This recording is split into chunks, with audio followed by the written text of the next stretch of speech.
to the Ukrainian success of defending the country, and we also see that the Russian military operation is suffering logistical problems. It is not well organized.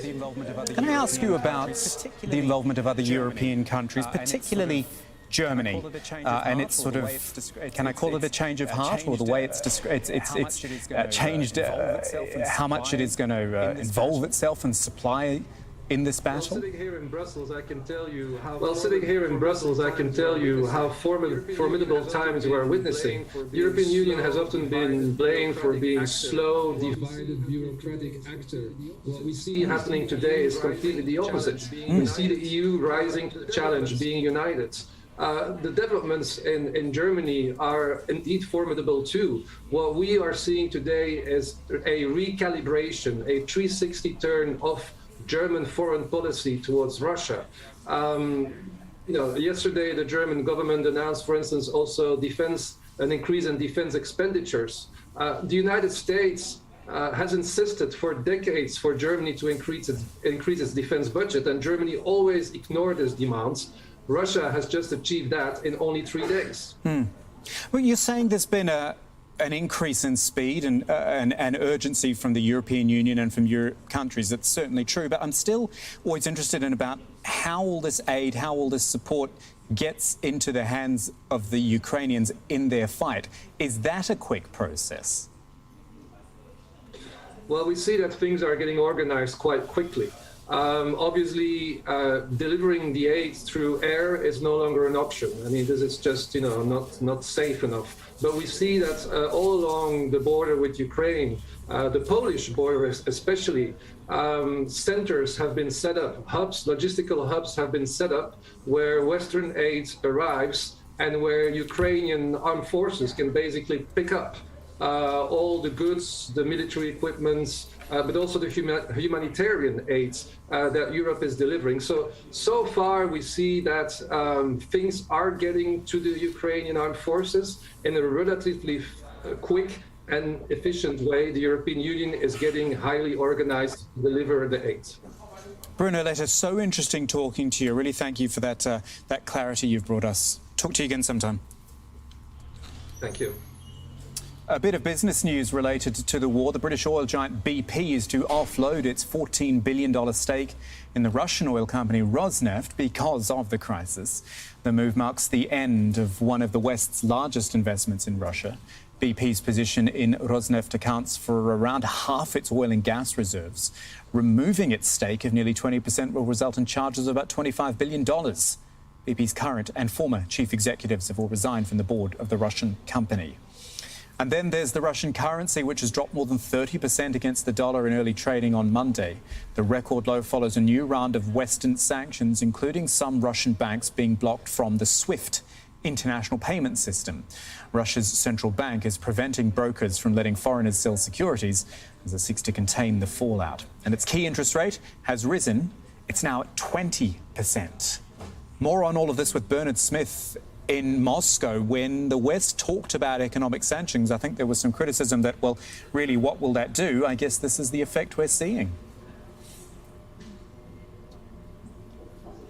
Yes, it is. And Russia's central bank, Kamal, now finds itself on the economic front line as this assault on Russia's economic status continues. Ruble falling very rapidly over the last week, and Russians will start to begin to feel that in their pocket. We saw queues at banks over the weekend in a couple of Russian cities, in St. Petersburg and in Moscow, as people went to take cash out of the banks. It's been a bit quieter from what we've seen in Moscow this morning in terms of people taking cash out of the banks.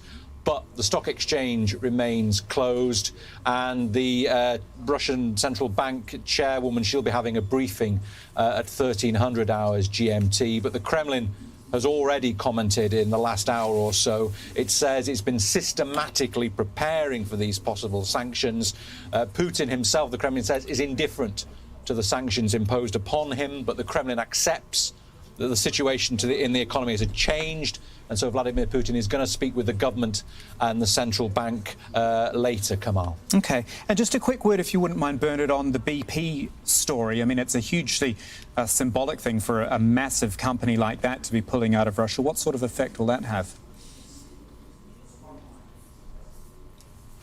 We know last week that the British government was putting pressure on BP about its shares in Rosneft, Russia's giant gas and oil company. Hence, that's clearly prompted this decision by BP to divest itself. It's the biggest foreign investor, and what it does is it's going to put pressure on other companies involved in Russia, pressure on the French company Total, another British company, Shell, will also be feeling the pressure. And this also, while other countries sovereign wealth funds are divesting interest in Russia. Norway, for example, is doing this. Australia is doing this. So all of these countries and companies piling the economic pressure on Russia. And one other thing I should say is Russia has often said that it's got this $630 billion in cash reserves to withstand these sort of sanctions, but most of that is not in Russia. So there's now an attempt by foreign banks, central banks, to stop Russia getting this cash into the country and stop it being able, and therefore stopping it being able to use it. That's this sort of battle we see going on at the moment. OK, good stuff from Bernard Smith in Moscow. Thank you.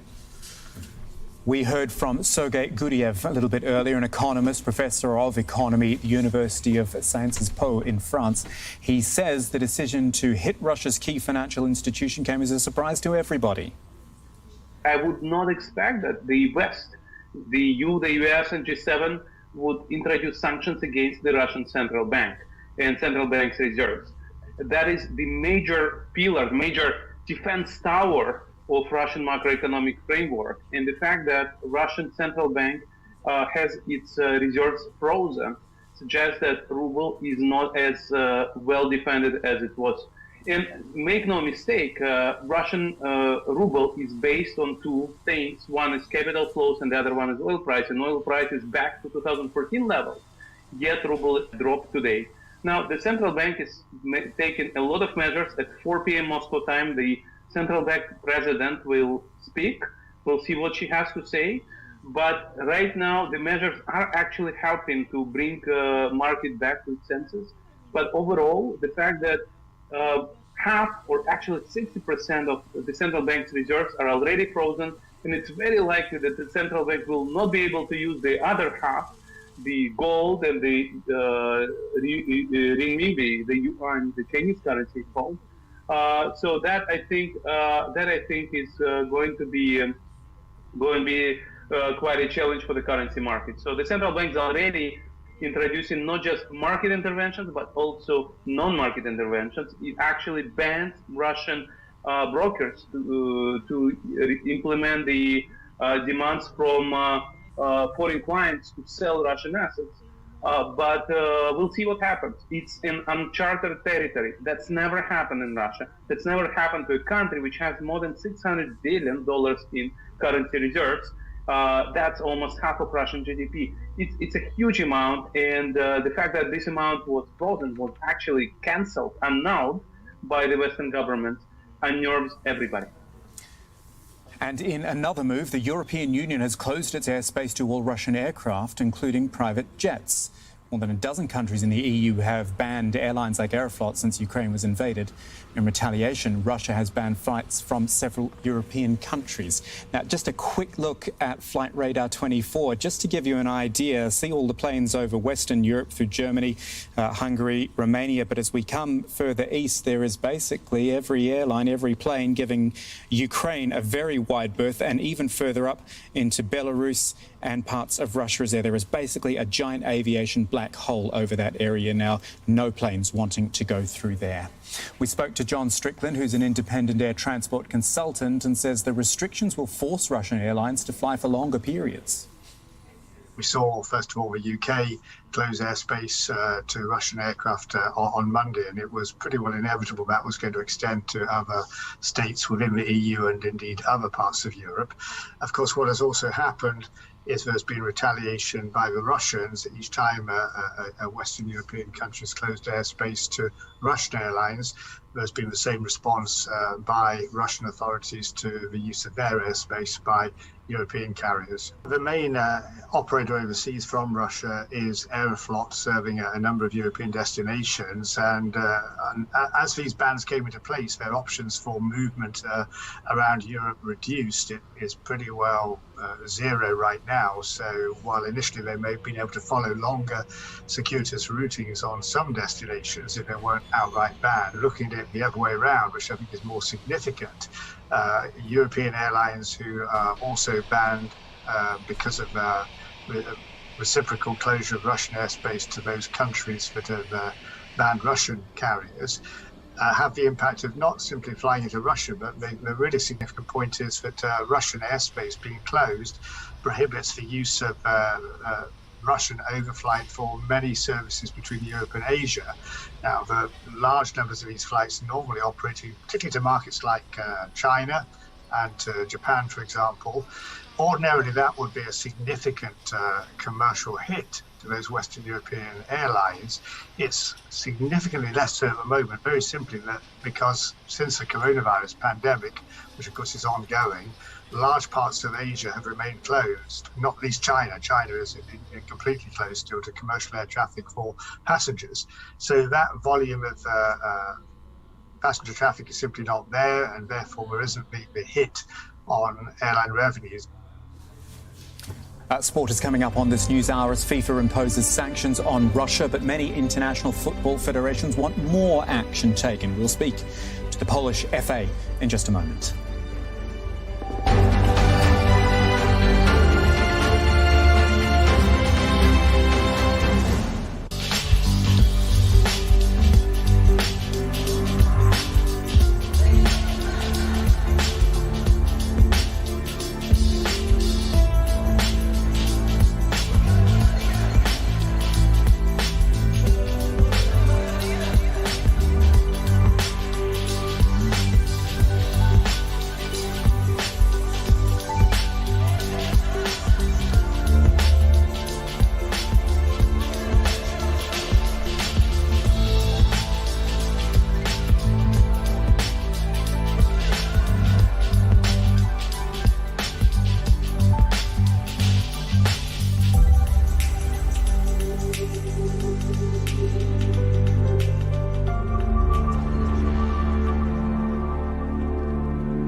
Against FIFA for not expelling Russia from international football. Gemma's looking at that for us. Yes, several European nations not satisfied with the response from World Football's governing body, who stopped short of banning Russia from World Cup qualifying. What they have decided is that no international matches will be played in Russia, and the flag and anthem will be banned from any of the team's matches abroad, and the national side will compete as the Football Union of Russia, or RFU. FIFA says it condemns the use of force by Russia in its invasion of Ukraine, but it didn't respond to calls from France's Football Federation president to expel the country from this year's World Cup.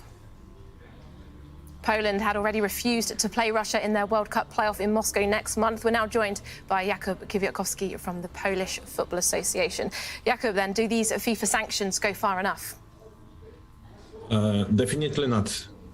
On every day we can see dramatic pictures from Ukraine, from the independent country that was brutally attacked by Russia.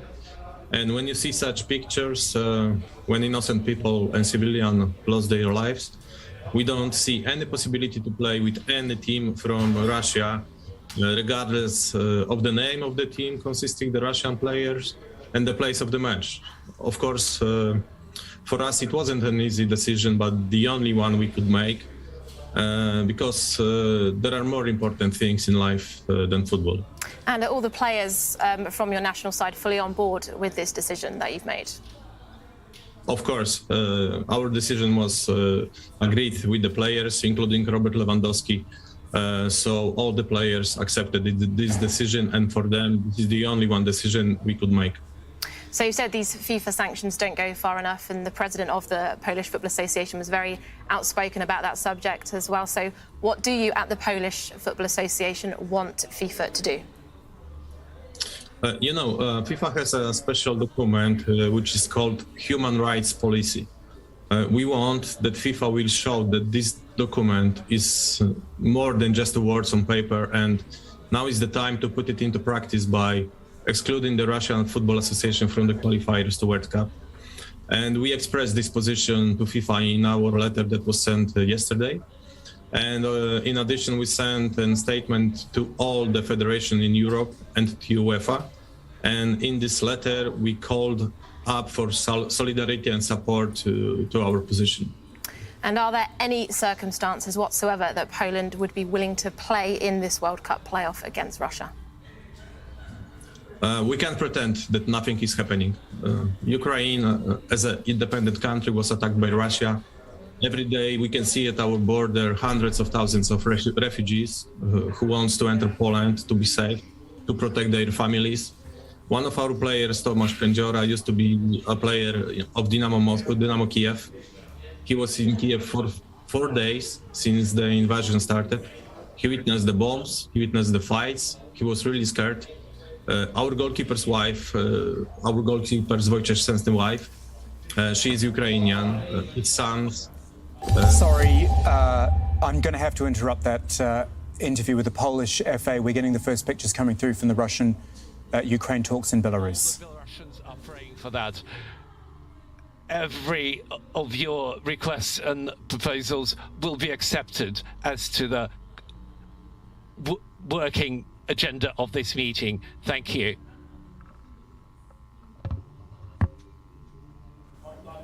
Yeah, got into that just a little late, unfortunately, but it is important for us to see that there are talks going on, even with everything we've reported on, with all the fighting that's been going on right across Ukraine and all the people leaving Ukraine. There is an attempt at talks. Both sides, the Ukrainians and the Russians, have said they're not massively hopeful about these talks, but President Zelensky has said he will send people to those talks. Maybe, Rich, and that's talking to my director there, you can just run some of those latest pictures and some of the other pictures we've seen coming in the last few hours. These, as I say, the talks going on the Belarusian border, the Gohel region, I think it was called. First attempt after a week to actually get some sort of diplomatic process going. Let's have a look at some pictures which was out of Donetsk. Russian tanks there as the fighting continues. Had been sort of relative calm in that area, Donetsk, of course, being one of the breakaway regions in the east. But then the Russian troops, the Russian tanks rolling through in those eastern parts of Ukraine. It's happening all over, further in Kharkiv as well, which is Ukraine's second city, and then right across to Kiev as well, the Ukrainian capital. And the other development we've had is Russian forces saying they have seized a territory surrounding a nuclear power plant in eastern Ukraine. The map will zoom in a moment and show us the Zaporizhzhia region with its nuclear power plant there. The Russians say we've got control of that and the surrounding towns. It is Kiev which is saying that we are denying that. Some of those latest developments there. Apologies for interrupting that interview with Gemma and the Polish FA, but we did need to see what was happening in those talks on the Belarusian border. Hazem Sik is with you in just a few moments' time, continuing the news right here on Al Jazeera.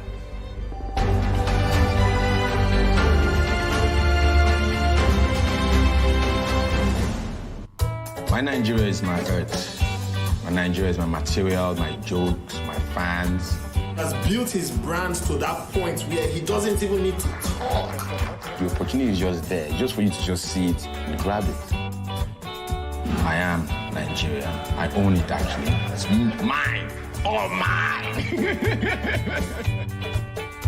My Nigeria on Al Jazeera. Syria's darkest days, with one man leading the country throughout. President al-Assad has lost legitimacy. He needs to step down. How has he retained control through over a decade of war? We examine the global power games of President Bashar al-Assad. We believe Assad is simply carrying out Iranian orders. What keeps you awake at night? Many reasons that could affect any human. Assad, master of chaos, on Al Jazeera. In just under a year's time, Qatar's Al Bayt Stadium will host the opening match of the 2022 World Cup. The official opening of the stadium came on day one of the Arab Cup, but many fans were already counting down to the big kickoff next November. See you, Qatar 2022! As this tournament unfolds over the coming days, it will play a key role for organisers getting ready to host the Middle East's biggest ever sporting event next year, and for the Qatar national team as they get used to playing in front of expectant home crowds. They'll be hoping to convince both the fans and themselves that they really are ready to take on the world.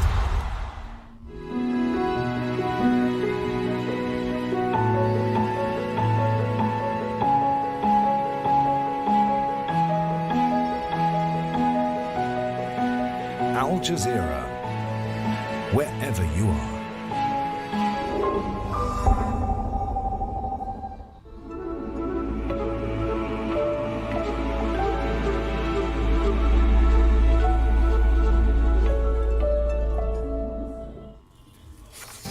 Russian and Ukrainian delegations sit down for talks in a Belarusian border town as fighting continues.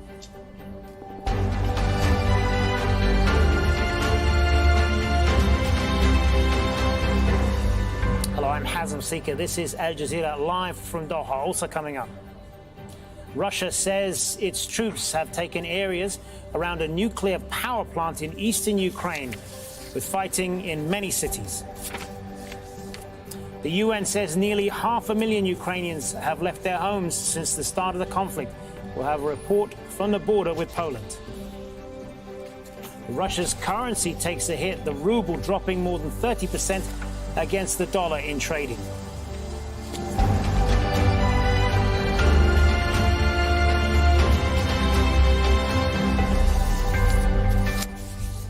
Hello, Russian and Ukrainian delegations are meeting right now at the Belarus border as fighting goes on across Ukraine.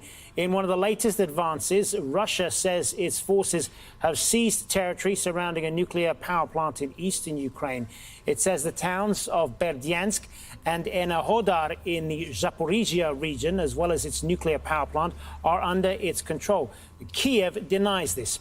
There follows more explosions overnight in the Ukrainian capital and other cities. Another residential building in Chernivtsi was hit. Ukraine's President Volodymyr Zelensky says its fight against Russia has been inspiring. Ukrainian heroes. It's the fifth day of the full-scale war that Russia wages against the Ukrainian people, and we are still standing. We are getting something that other people can't get in their lifetime. Some say Ukrainians are not like everyone else, and we didn't know what we were capable of, and now we are showing it. This is inspiring. 4,500 Russian occupiers have been killed in Ukraine. Just take everything you got and go away. Don't believe your commanders and propagandists. Just save your lives. Go away. Jonah Hull is live for us in Lviv. So, Jonah, what more are we hearing on these talks? Well, the talks, as you've already mentioned, are now underway. Delegations from Ukraine and Russia gathered on the Ukraine-Belarus border, sitting around a table as we speak. We know that the Ukrainian delegation is led at defence minister level by Alexei Reznikov. There are a couple of other ministers there, some MPs, including the head of President Zelensky's party. That's the sort of level that they are operating at. We can assume that the Russians are at a similar level. We don't know anything about the sort of substance or the form that these talks may take, how long they may last. We don't know what indeed is actually on the table to be negotiated. We know the two sides' positions, but they are diametrically opposed with very little room, if any, for compromise. The Ukrainians say they've turned up there looking for an immediate ceasefire and the immediate withdrawal of Russian forces from Ukraine. The Russians have shown absolutely no sign up to now to be willing to step back from any of their key demands, including the neutrality of Ukraine, guarantees it will never join NATO. They will want the independence of those breakaway regions in the east to be recognised. They will probably also demand that Crimea be recognised as being part of Russia after it was annexed from Ukraine in 2014. Very little daylight exists for an agreement on any of those points, and Mr. Zelensky, the president, said going into this on Sunday he had very little hope. He was sending a delegation there to have to listen to what the Russians had to say, so that nobody could suggest that he hadn't grabbed every opportunity as it presented itself.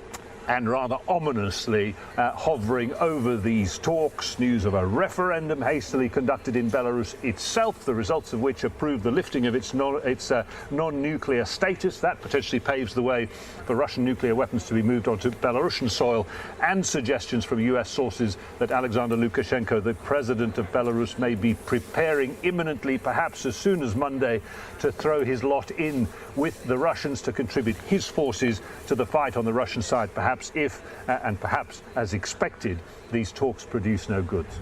Yeah, pretty low expectations all around on these talks, but I suppose it is a positive sign of some sort that they are actually talking.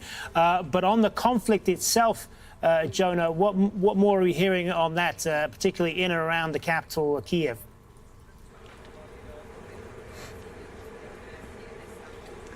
Yeah, I mean, you know, a relative quiet, I think, over the last 24 hours or so around the capital, Kiev. It stands. It is still in Ukrainian hands. That is the most significant thing to be said. It is the ultimate prize, of course, for both sides.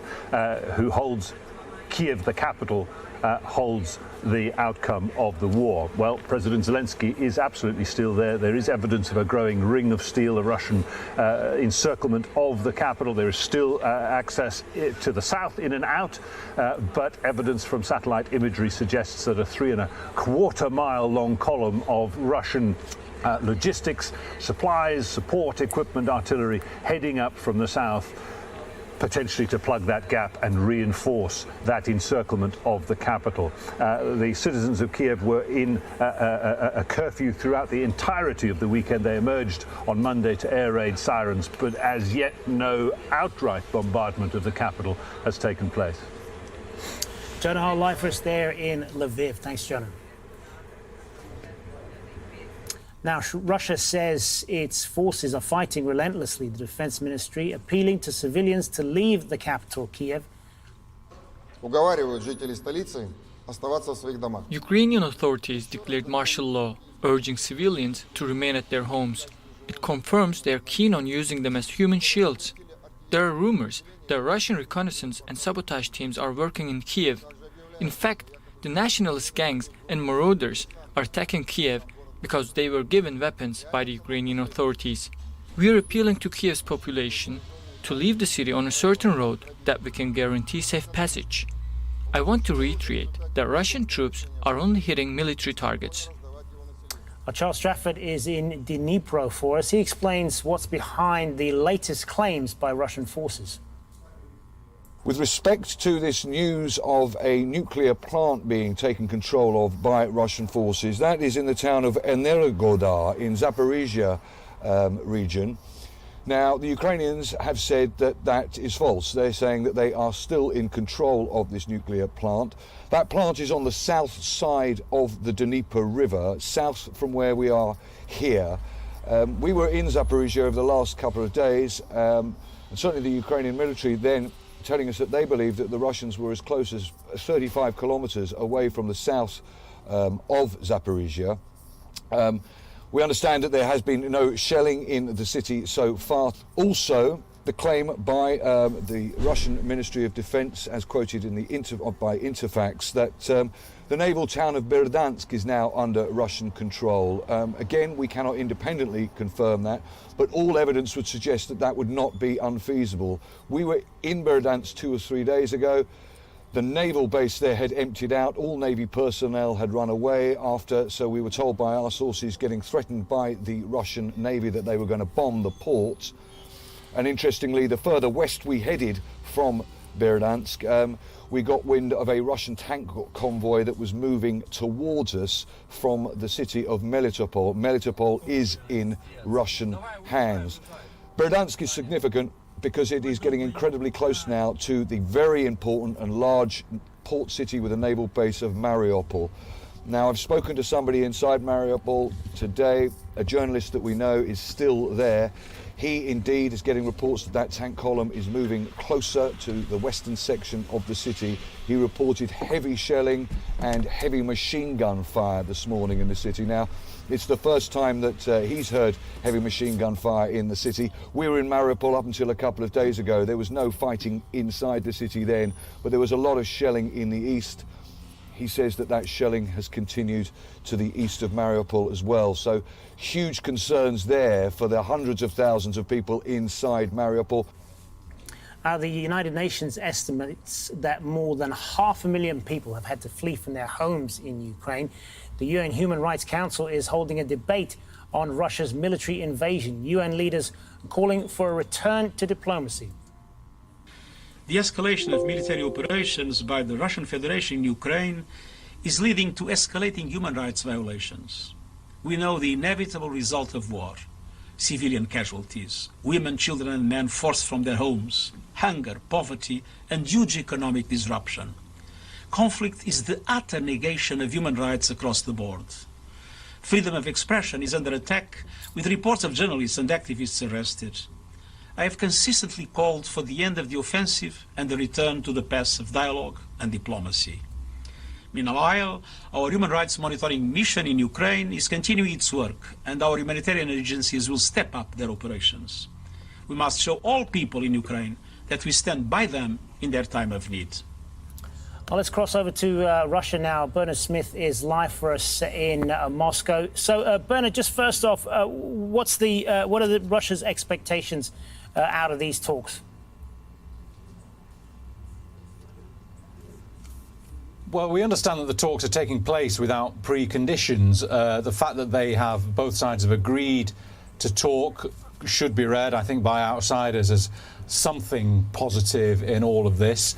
But they seem very, very far apart on what they want out of them, because Russia, we already know, has asked for an unconditional surrender of the Ukrainian forces. Vladimir Putin has called on the Ukrainian forces to overthrow the government of Vladimir Zelensky, and Russia's foreign minister said he doesn't recognise the Ukrainian government, the current Ukrainian government, as democratic, even though it was Zelensky was elected with 73% of the vote in 2019. So they're very, very far apart, and the Russians are also continuing to keep fighting. Now, initially, when the Russians thought these talks were going to start on Friday, Vladimir Putin said he'd ordered a pause in his invasion of Ukraine, and then when arguments or discussions over a venue broke down and the communications were lost, the Russians, Vladimir Putin said, resumed their advance.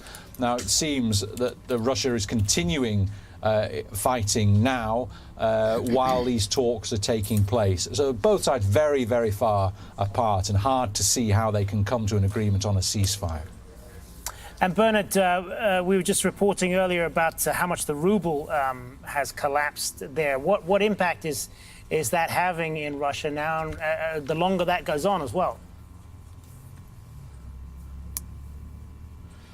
Well, the stock market in Moscow is closed today. The central bank governor will be speaking later on, but the ruble has really tanked. Now, 1,000 rubles is worth about $10. Just last week, 1,000 rubles was worth $8.45. So you see how suddenly it's lost value. There were lots of queues outside banks on the weekend, with people worried about potential access to cash. From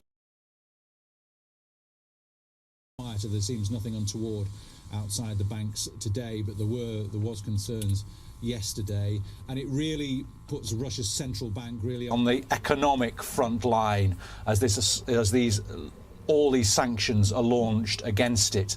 One of its challenges is that it's boasted of the $630 billion cash reserves that it has to help it withstand sanctions, but actually there's less than about 20% of that cash physically in Russia. And there are moves by Western governments to stop Russia repatriating that money and making use of it. Bernard Smith live for us in Moscow. Thanks, Bernard. Time for a quick break now, but when we come back, shutting Russia out from the air. The EU closes its airspace to its planes. And FIFA bans the Russian flag and anthem from international football matches.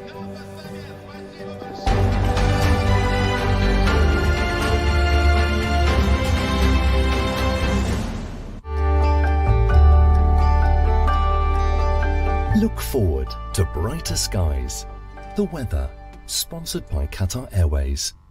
Hello, thank you for joining in. Your world weather report begins in the Philippines, where we've got some solid bands of rain striking the southern islands. This is all being pepped up by the northeast monsoon. And in fact, the flood advisory has now been upgraded to a severe flood advisory for Mindanao. Slug of rain is falling across the Yangtze River Valley, shooting out toward the East China Sea and running into southern Japan, so rain and wind to be expected here. And then we've also got snow to talk about over the hills of Honshu and Hokkaido. Southerly push of air here, so in Tokyo, that's going to bump up your temperature to 18 degrees. Southeast Asia, parts of the Malay Peninsula saw about 11 times their monthly rainfall average for February. Bulk of that activity moved over into the Andaman and Nicobar Islands. And over the days to come, we'll see it continue to churn further toward the west. So this will eventually impact not only Sri Lanka, but also that southeast corner of India. For the northwest of India, air quality is improving. In New Delhi, we've got a high of 26 degrees, and temperatures really right across the country are on the rise. We'll end in the Gulf states, where we're also talking about some early heat here. So by Thursday, temperatures will be widespread in the 30s. That's it. See you soon. The weather, sponsored by Qatar Airways. In a notorious waterside community where kings and thugs rule, one theatre director ventures to stage a play. They call me Mrs. F. To empower the women. Tell that old man sitting right there, tell him, I will go to school. Say I will go to school. I will go to school. I will go to school. And redefine their status in society. Mrs. F. Nigeria's Women Walk on Water. Witness on Al Jazeera.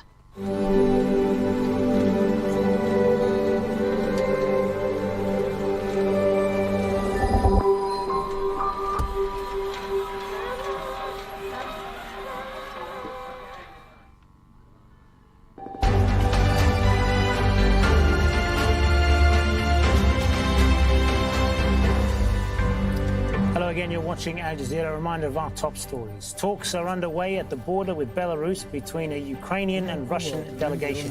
It's the first time since Russia's assault on Ukraine that the two sides have met.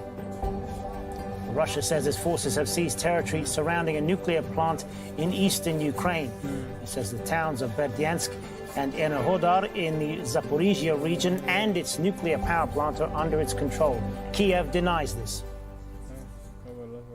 With Russian troops in Ukraine's second largest city of Kharkiv, people who live as far as 2.5 hours south in the city of Dnipro are donating blood and other essential food supplies. Hodad Hamid spoke to one of the volunteers there. There's an eerie sense of calm before the storm in Dnipro. People aware of the horror that could unfold on its streets and the need to prepare. Here at the blood bank, the number of donors has increased 5-fold since the Russian assault. Blood reserves are crucial in a war, and 19-year-old Yegor is donating his own in support of the Ukrainian army, hoping he won't be called to join its ranks. I am afraid, but if I get mobilized, I will go. I have to protect the independence of my country. I will do all I can to help, even if I don't have training. I wish there was some military training at school, but there was no preparation. Dnipro is famous for its space industry, and it's at the foot of the city's symbol that the civilian war effort is being made. There is a sense of urgency here. Empty bottles, polystyrene, and rags are being collected to make Molotov cocktails. They will go to the territorial defense units in charge of protecting the city and slowing the Russian advance. In another corner of the square, sacks of clothes, blankets, mats. All this from our heart. We want to help our soldiers. For Vitali, it's important to show solidarity with those willing to put their lives on the line. It's a constant stream of people donating whatever they can. Here they drop water, tea, coffee, pickles, all sorts of non-perishable food. And this is the corner for medicine, all sorts of medicine, including nappies for babies. The city is gearing up, mobilizing and showing support to those who are going to defend it. The Russians could reach Dnipro from the south or the northeast. People here are watching bewildered. The streets of Kharkiv and Kiev turn into battlefields. We reached 15-year-old Kamila via Skype. Her family left her hometown of Donetsk after the Russian-backed separatists took it over in 2014. Now she's stuck in Kharkiv with her mother. The most scary thing that you're just sleeping and you don't expect anything, and like a lot of noise, and you understand that there's a war, and of course you're so scared because not only our people like attacking, but you understand that this is so. To be honest, I can't explain it like with words. It's just something happening inside you. It shakes inside you? Yeah. Back in Dnipro, Natalia and her husband Yevgeny still don't understand how all this started. Of course, no. So even on Wednesday, when we thought about the war, so it was just in discussions. But Thursday morning, we were shocked. All our families were shocked, and so we expect that so this will stop really soon. Shortly after, the first warning that war is getting closer, making these preparations ever so urgent. Huda Abdelhamid, Al Jazeera, Dnipro. Al Jazeera has spoken to some people who decided to stay in the Ukrainian cities of Kiev and Kharkiv, despite being surrounded by fighting. Laura Burden-Manley reports. An explosion on the outskirts of Kiev sends a ripple of fear through Ukraine's capital. The situation is pretty difficult. At night, we heard constant shooting and explosions. We can occasionally hear explosions like the one you hear now. The streets are empty. People have been told to stay indoors. So we were urged by the authorities to stay at home in order for them to see who is on the streets and perhaps to locate and distract the diversions groups. So today the streets of Kiev are empty, the shops are closed. The shelling of Kiev continues. Actually, you see the... Alexei stops filming as his daughter calls to ask him to go to a bomb shelter. Further east, there's been heavy fighting in the second city of Kharkiv. I could hear the gunfires, the shellings again, and different sort of sounds of street fights on the street. People were hiding inside. This night, many families with kids will have to go down to the shelters, will have to go again to the underground and spend the night there.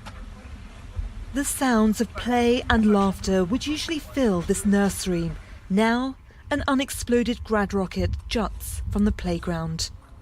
And a child, too scared to say where she is in Ukraine, had this message. I constantly hear sirens everywhere. and there's a male voice telling like to go to a shelter, hide somewhere because there can be a bomb possibly dropping. It's really scary. A new reality on the ground, and no one knows how many more sleepless nights they'll have to endure. Laura Bowden-Manley, Al Jazeera. On Sunday, Turkey began calling Russia's assault on Ukraine a war, and it said it would execute an international pact restricting use of the Turkish Straits. The Montreux Convention was agreed in 1936, and it gives Turkey control over the Dardanelles and Bosphorus Straits. They connect the Aegean, Marmara and Black Seas. And that's where Russia's Black Sea Fleet is based. It's been used to target areas along Ukraine's southern coast. The Montreux Pact allows for Turkey to close the straits to all foreign warships in times of war or when threatened. But there is an exception. If a warship is returning to its own port, then its passage cannot be prevented. Turkish Foreign Minister Mevlut Cavusoglu has said this right shouldn't be abused, and ships that are allowed to pass to their bases should not then join the war. Grammarly can help. Sinem Cavusoglu has more now is from Istanbul on correct. Turkey's decision. But it's wordy and hard to read. Turkey is dependent on energy imports from Russia. And the word choice is bland. And Turkey is dependent on wheat imports from both Russia and Ukraine, as both two countries provide at least 80-85% of the wheat imports to Turkey. And besides, Turkey and Ukraine have some defense industry agreements, as Turkey has sold those famous